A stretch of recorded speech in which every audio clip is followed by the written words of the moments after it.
Bonjour, je suis heureux de te retrouver aujourd'hui. Nous parlons d'autorité pendant cette semaine. On a commencé hier. Aujourd'hui, on va parler de l'humilité. Il y a des situations dans nos vies qui doivent absolument nous amener à l'humilité. Dieu, parfois même, choisit certaines situations. Il nous choisit de nous faire traverser certaines situations pour qu'on apprenne l'humilité ou simplement nous amener à pouvoir la manifester. Je vois par exemple dans un roi, Élie, donc le grand prophète Élie qui doit aller quelque part se cacher et nourri par les corbeaux, par exemple, en buvant de l'eau du fleuve qu'il a, du ruisseau, du torrent, et partir vers cette veuve et demander à cette veuve un peu d'eau, va me chercher un peu d'eau.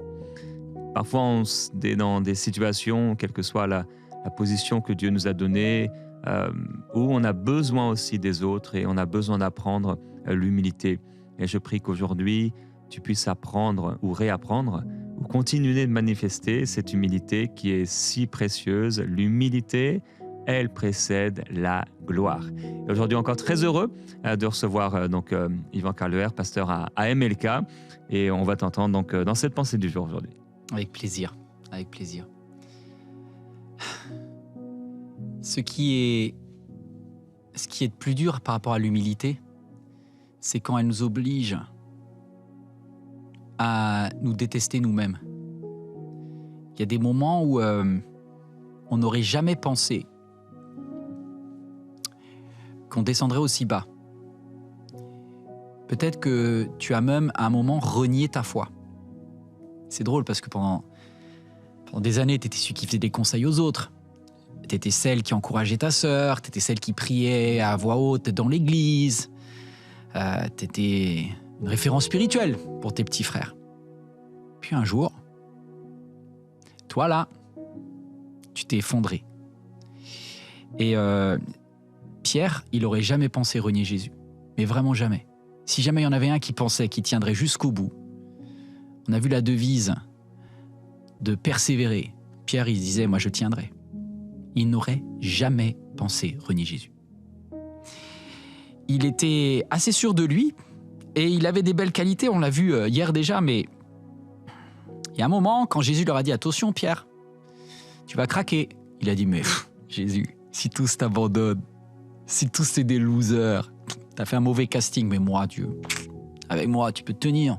Quand bien même l'église elle ferme, moi je serai toujours sérieux.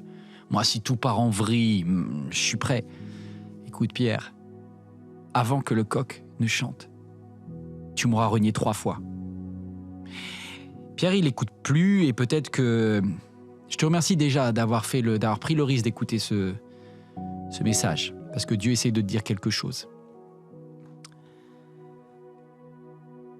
Il a prié pour toi, il prie pour toi. Toi, tu crois que tu as fait un effort de te connecter dans ce message de prière inspirée? Non, je vais te dire, c'est un rendez-vous divin que tu as là. C'est un avertissement de Dieu. Quand tu seras revenu, affermis les autres. Tu dis, mais Dieu, mais j'ai rien fait de mal. Écoute-moi bien.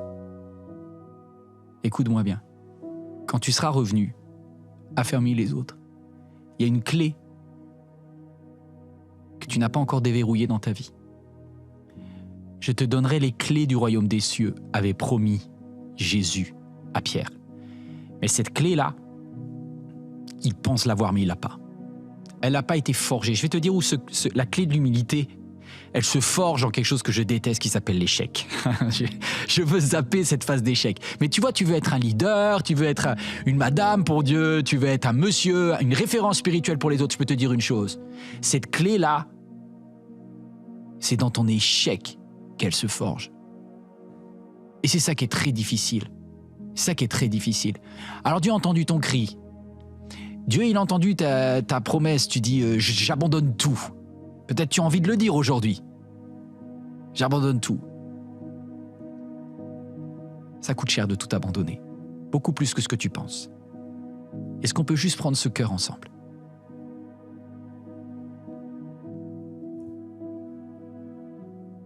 Je m'abandonne, je m'abandonne, je veux te te connaître plus. Je m'abandonne, je m'abandonne. Je veux te connaître plus. Je veux te connaître plus. Je m'abandonne. Je m'abandonne, je veux te connaître plus, je veux te connaître plus, je m'abandonne. Alléluia, Jésus. Au moment où ce chant, je l'entends pour la première fois, on est en 2004, je suis aux USA, je suis en école biblique, je suis persuadé d'être dans un sommet spirituel. Et je fais cette prière à Dieu, je m'abandonne, je veux te connaître plus. Quelle erreur. Si tu savais des fois combien connaître Dieu, ça coûte cher. Et j'avais anticipé beaucoup d'épreuves dans ma vie, mais j'étais persuadé que j'y arriverais et j'avais considéré toutes les épreuves comme venant de Satan en fait. Et je m'étais préparé psychologiquement, tu vois. J'ai dit, Seigneur, je ferai pas n'importe quoi avec mon corps. Je vais pas aller dans un péché sexuel. Je vais pas aller dans un péché émotionnel. Je dis, Seigneur, je pense que je suis prêt. Comme Pierre était persuadé d'être prêt. Et je suis aux États-Unis à ce moment-là. Et tant mieux, parce que dans une école biblique, c'est un bon endroit pour se marier. Donc je me dis, c'est impeccable, je vais me marier, c'est super, je vais prendre une femme remarquable, remplie du Saint-Esprit. Avec elle, on va juste donner des leçons à tout le monde derrière. Et puis c'est super. Et à ce moment-là, je vous dis ce qui se passe. J'ai une des plus grandes leçons de ma vie. Je vais essayer d'être le plus clair pour toi, parce que je parle à quelqu'un, le craquage ne vient pas d'un angle que tu avais anticipé. Je te dis tout de suite vers où je t'amène. Pendant des années, j'ai cru que c'était Pierre qui avait renié Jésus. Mais je te dis que si jamais tu étais près de Pierre ce soir-là, où il a dit « je ne le connais plus », il aurait dit que ce n'était pas lui qui avait renié Jésus, c'est Jésus qui l'avait renié. Comment ça ? C'est-à-dire que ma révélation dans les pleurs et dans les larmes, dans une dépression nerveuse aux USA, c'est que ce que je n'avais pas compris, c'est que parfois le plan de Dieu n'a pas de sens dans ta vie. Et tu as l'impression que Dieu t'a lâché, que Dieu t'a menti, que Dieu t'a trompé. Je sais que tu ne sais peut-être pas dire ces mots-là, parce que tu dis, ouais, c'est un blasphème. Non, je vais te dire ce qui m'est arrivé. Ce qui m'est arrivé, c'est que quand je tombe amoureux, je demande à Dieu un signe, peut-être tu l'as déjà fait. Et je n'ai pas eu un signe, j'ai eu un catalogue de promesses certaines. Mais du genre que cette personne-là, c'était la personne avec qui j'allais me marier. Du coup, je suis quand même pas un fou, tu vois. J'ai parlé de la stabilité émotionnelle comme première clé, donc j'ai demandé à Dieu plein de confirmations.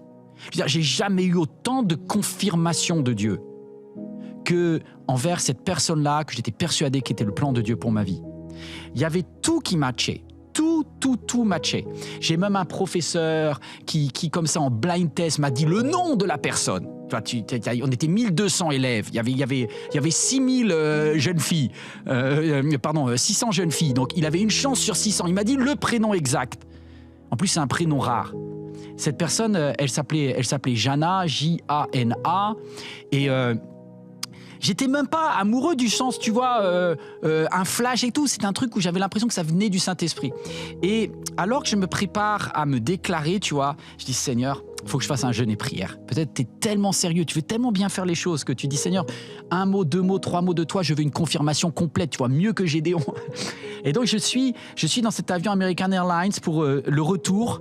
Et ce jour-là, je me suis dit, Seigneur, c'est le dernier moment pour que tu m'arrêtes. Si jamais c'est pas la fin de ma vie, tu te débrouilles. Mais dans cet avion, je te laisse jusqu'à la dernière minute. Si tu me dis un seul nom, je m'arrête, je fais aucune déclaration.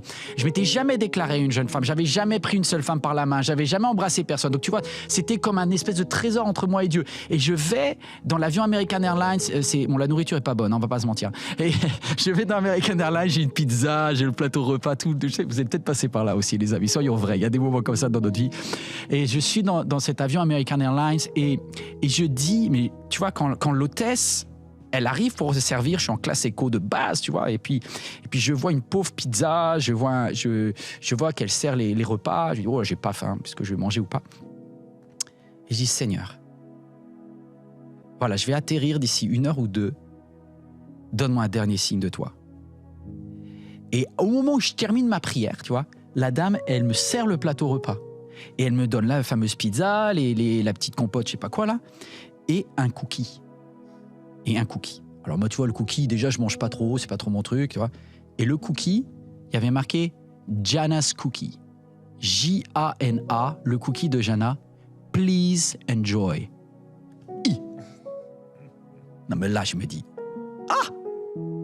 il y a un Dieu dans le ciel. J'ai demandé à la dame, est-ce que je peux avoir un deuxième? J'ai fait bloquer les toilettes de l'avion pour aller faire 3 minutes de célébration totale à Dieu, parce que j'ai dit, jamais je ne douterai que tu es le Dieu qui répond. Et puis après, comme un abruti, tu vois, je suis sorti de la barre comme Pierre, je suis allé au fond, et j'ai dit, si tous t'abandonnent, je t'abandonnerai pas. J'ai fait la plus belle déclaration enflammée du monde. La fille, elle n'a pas compris ce qui passait.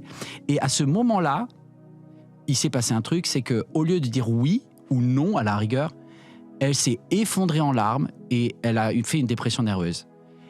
Et alors pour le coup, je savais que je comprenais pas bien les femmes, mais là j'ai compris que je les comprendrais jamais de ma vie.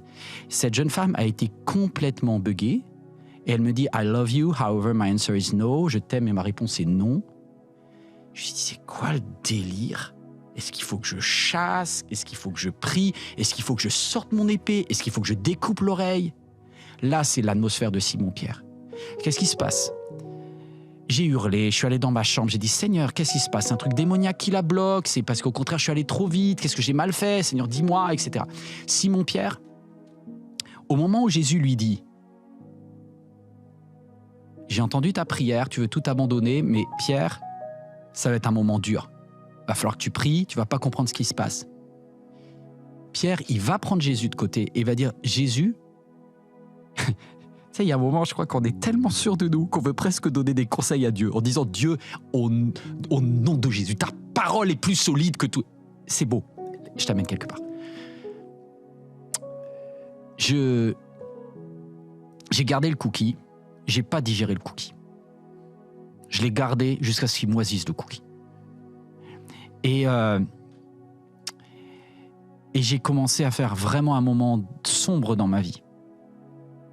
Un moment sombre parce que je me suis dit, si Dieu n'accomplit pas sa parole, est-ce que tout dans ma vie est faux depuis le début? Parce que je n'avais jamais reçu une parole de Dieu aussi dingue.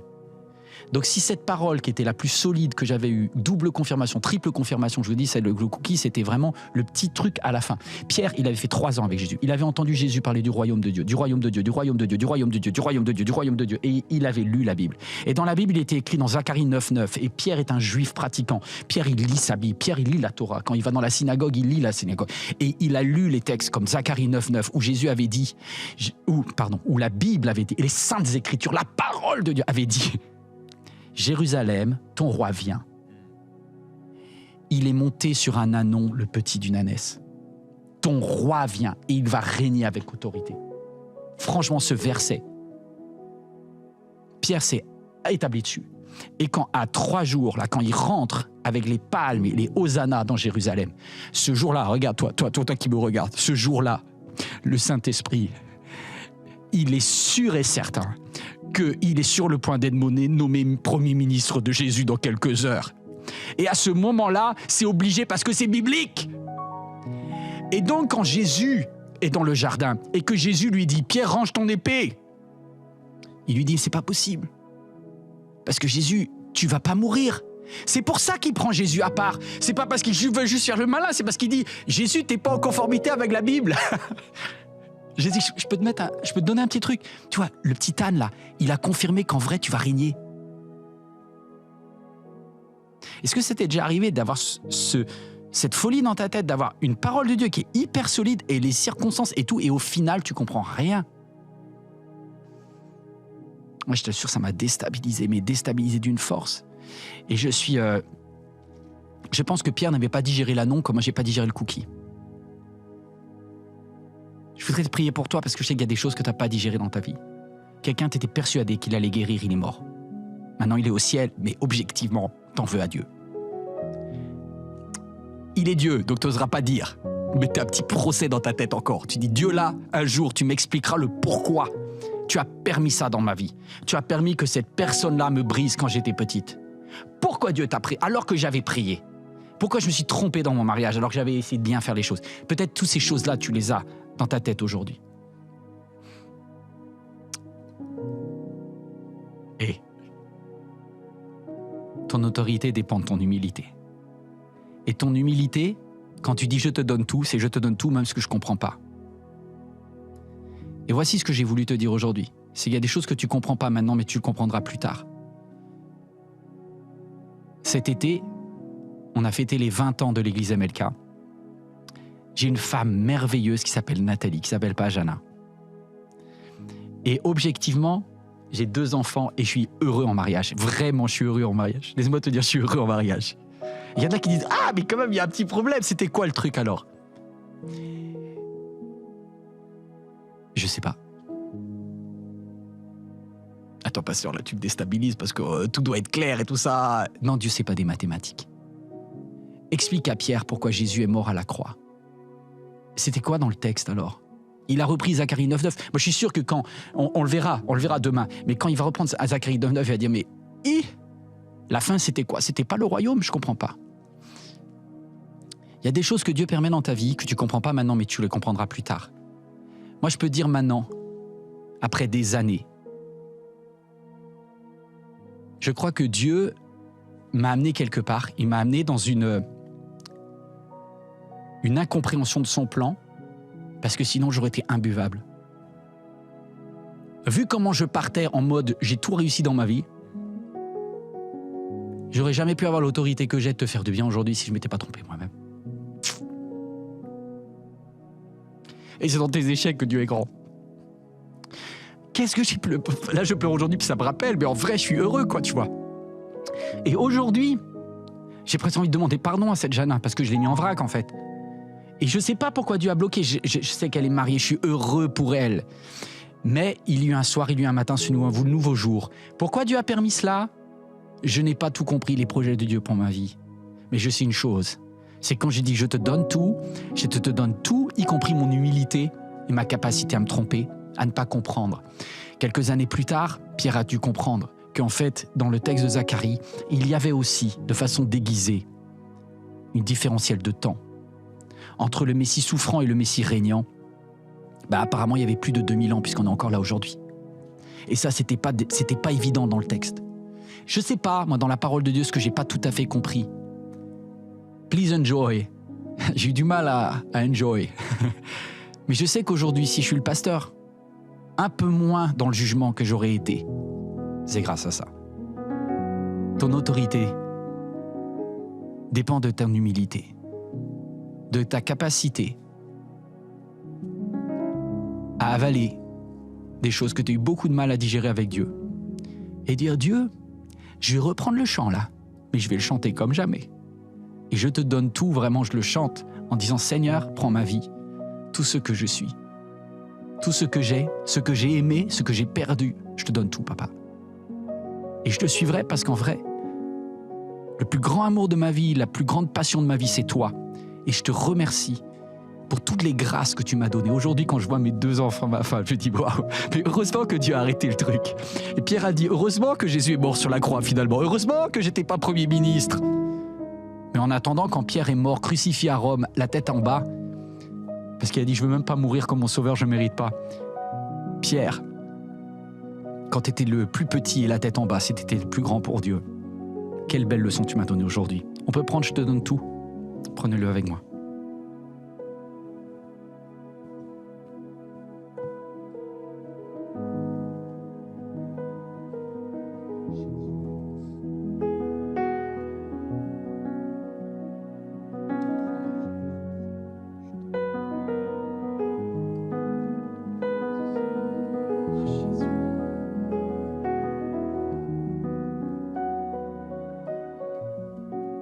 Prends mon âme, prends mon cœur, je te donne tout. Prends ma vie, me voici, je te donne tout. Prends mon âme, prends mon cœur, je te donne tout. déceptions, donne-lui les incompréhensions. Donne-lui tout ce que tu n'as pas compris, donne-lui tes souffrances. Donne-lui tout par ce chant, donne-lui tout mon frère, donne-lui tout ma sœur. C'est le moment que Dieu a choisi. Il est là, il a voulu ce moment. Ce n'est pas un hasard. C'est le moment de tout lui donner. Oui, dis-lui, prends Seigneur, prends. Prends ma vie, me voici, je te donne tout. Mon cœur est à toi, tout à toi. Mon cœur est à toi, il est tout à toi. Oui, mon cœur est à toi, Jésus, tout à toi.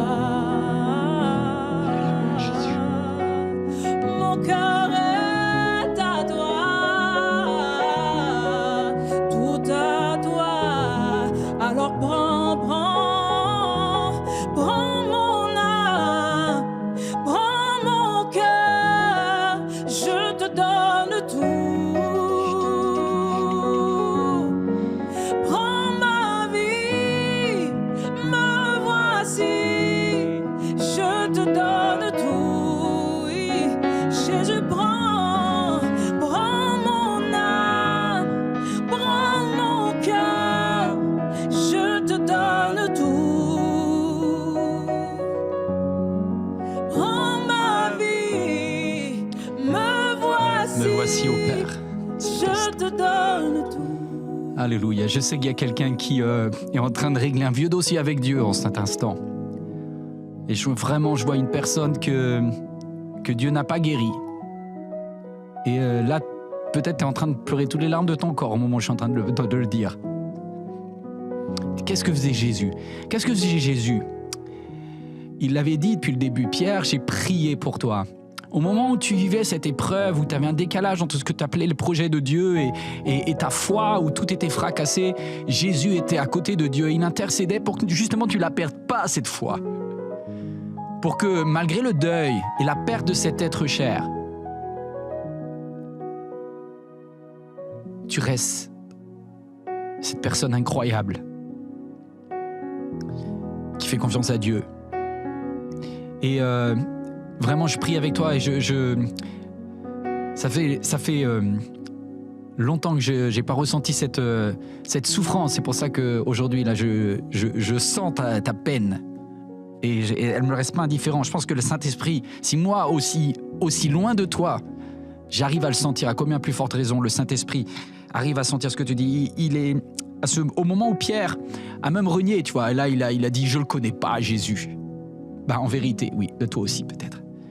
Peut-être il y a un moment où tu as renié, où tu as dit « je ne comprends plus ». Parce que Dieu n'a pas fait ce que tu avais prévu, tu as tout quitté. Tu as arrêté de lire ta Bible, tu as arrêté de prier, tu as arrêté ton église, tu as arrêté ton service, tu as tout planté. C'est même un miracle que tu sois en train d'écouter cette émission, ce podcast. Tu es là.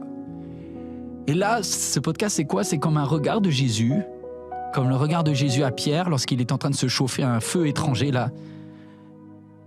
Et Dieu te dit, rien. Il te regarde comme Jésus a regardé Pierre. Et il dit que Pierre sortit et pleura amèrement. Et en fait, ça va être un grand moment d'humilité pour Pierre, d'humiliation et d'humilité. Mais cet échec va déverrouiller la plus grande clé dans la vie de Pierre. À partir de ce moment-là, Pierre va pouvoir devenir un Pierre profondément aimant. Jusqu'à présent, il donnait des leçons à tout le monde. Mais là, il a pris un tel accident spirituel. Ouf! Dieu a permis que tu aies un accident spirituel. Me demande pas pourquoi, tu verras ça avec le patron là-haut. Mais Dieu est là, il t'aime d'un amour incroyable. Il n'a pas dit un dernier mot sur ta vie. Non, les projets de Dieu sont les mêmes. Je te donnerai la clé. Sache que ce message, c'est que Dieu te donne une clé. La clé d'humilité n'est pas un échec, c'est un déverrouillage pour une nouvelle saison dans ta vie. Est-ce que tu veux bien qu'on termine en prière? Père, je te prie pour que vraiment il y ait un déverrouillage spirituel. Ce qui a été des larmes, tu les transformes en cris d'allégresse. Là où il y a eu des pleurs, là où il y a des deuils, tu es le Dieu de la nouvelle vie. Et je prie pour cette personne qui, comme Pierre, a l'impression d'être dans le trou là maintenant, au fond du trou. Mais toi, tu ne regardes pas comme les êtres humains regardent. Tu as un regard bienveillant sur Pierre, comme tu as un regard bienveillant sur elle ou sur lui maintenant. Je proclame une parole de vie. Je crois que Dieu a des projets juste merveilleux dans la saison qui vient. Il y a des êtres chers qu'on verra au ciel, on célébrera avec eux. Et eux, ils diront, j'espère que tu as bien géré derrière. Et cette émission pourra dire, ouais, par la grâce de Dieu, j'ai pu apprendre et j'ai pu progresser. Dans tous les deuils de ma vie, j'ai appris et j'ai progressé. Père, merci pour cette onction que tu nous donnes. Cette clé, cet déverrouillage de ces moments d'humilité profonde où on se sent si vulnérable et si fragile. Merci, Père, pour qui tu es en cet instant. Au nom de Jésus, Amen. Alléluia. Oui, Seigneur, on veut te laisser le contrôle. Et aujourd'hui, Père, nous prions encore pour tous ceux qui écoutent. On appelle cette paix surnaturelle, cette paix qui garde les cœurs, cette paix qui garde les pensées, et cette paix qui permet à la fois de subsister, de continuer. Tu as dit dans ta parole que si ce n'est pas toi qui bâtis la maison, ceux qui bâtissent, bâtissent en vain. Parfois, Seigneur, on a ta parole et en fait, on a ta parole, mais c'est nous qui bâtissons. On prend ta parole et on bâtit avec nos propres briques, nos propres raisonnements, nos propres façons de voir. On prend ta parole et on court comme des fous en te laissant derrière, en oubliant que ce n'est pas à toi de nous suivre, mais c'est à nous de te suivre. Je prie pour quelqu'un peut-être qui a pris ta parole et sur cette parole, il a foncé, il a couru, mais il avait besoin d'une autre parole, il avait besoin de ta parole au quotidien, il avait besoin de toi en fait. Et cette personne a juste pris ta parole et est partie parce que c'est exactement la réponse dont elle avait besoin. Mais elle s'est mise à courir et à courir sans toi en fait. Alors tu viens nous apprendre, Seigneur, aujourd'hui que même avec ta parole, même avec une promesse, même avec quelque chose qu'on croit être une indication claire, une parole claire, un chemin ouvert devant nous, on ne peut pas y aller sans toi. Nous voulons dire, comme Moïse, si tu ne vas pas toi-même avec nous, ne nous laisse pas partir d'ici. Nous voulons aller avec toi, Seigneur, non pas avec les anges seulement, mais avec toi à nos côtés. Je te remercie, Seigneur Jésus-Christ. Alors si aujourd'hui tu entends la voix de l'Esprit qui parle dans ton cœur, pour t'attirer à lui, te ramener à lui, ne résiste pas. À la voix du bon berger qui te ramène à lui, dans son amour, c'est son amour qui a parlé et c'est son amour qui te ramène à lui aujourd'hui. Il y a ce temps de repentance et cette tristesse qui vient parfois, mais c'est pour nous amener à quelque chose de bon. Ça produira des bons fruits dans ta vie. Je le crois. Alors reviens au Seigneur Jésus-Christ de tout ton cœur. Reviens à tes engagements avec lui. Reviens à ton amour pour lui. Reviens à lui et reviens dans sa maison et accomplis ce que ta bouche avait exprimé, que tu avais déclaré. Sers le Seigneur. Reviens à lui et reviens à l'humilité, celle qui va manifester la gloire et les plans de Dieu dans ta vie. Car Dieu n'a pas dit son dernier mot. Il est l'alpha, mais il est aussi l'oméga. Il t'amènera et te fera sortir du gouffre, comme dit le psalmiste. Tu me fais sortir du gouffre. Tu me fais sortir de ce lieu où on m'avait planté, où j'étais tombé. Le Seigneur te relève. Le Seigneur te bénit. Le Seigneur Jésus t'aime. Dieu t'aime profondément. Et il relève ta vie. Et il te conduira, pas après pas, et jour après jour, dans la lumière de sa parole.